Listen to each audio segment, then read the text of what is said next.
অবশেষে জনসম্মুখে ক্ষমা চাইলেন আর্জেন্টিনা বনাম স্পেনের সেই আলোচিত ফাইনাল ম্যাচের রেফারি স্লাভকো ভিনচিচ।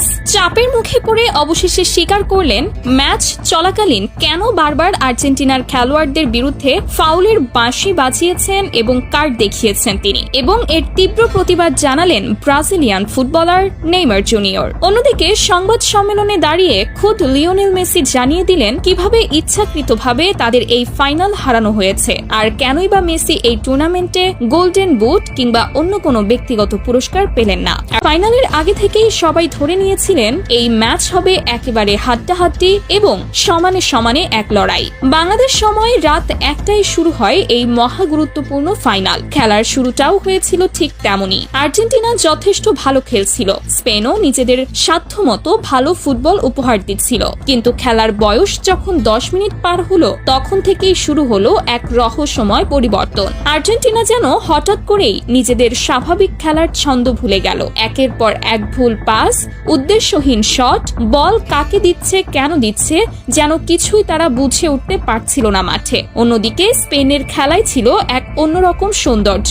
একের পর এক দীর্ঘ পাস, বল যেন প্রায় সারাক্ষণই থাকছিল তাদের পায়ে। আর্জেন্টিনার ডি বক্স লক্ষ্য করে একের পর এক আক্রমণাত্মক আক্রমণ চালিয়ে যাচ্ছিল স্পেন। অন্যদিকে শুরু থেকেই রেফারির সিদ্ধান্তগুলো নিয়ে জন্ম নিতে শুরু করেছিল প্রশ্ন। মনে হচ্ছিল যেন প্রথম মিনিট থেকেই আর্জেন্টিনার বিপক্ষেই দাঁড়িয়ে আছেন তিনি। যদিও এটাও সত্যি যে আর্জেন্টিনা এই ম্যাচে যথেষ্ট পরিমাণ ফাউল খেলেছিলেন, তবু আসল বিতর্কের সূত্রপাত ঘটে নির্ধারিত 90 মিনিটের পরের অতিরিক্ত সময়, অর্থাৎ 93 মিনিটের মাথায়। এনজো ফার্নান্ডেজের একটি সাধারণ মানের ফাউলে তাকে সরাসরি লাল কার্ড দেখিয়ে মাঠের বাইরে পাঠিয়ে দেন রেফারি স্লাভকো ভিনচিচ।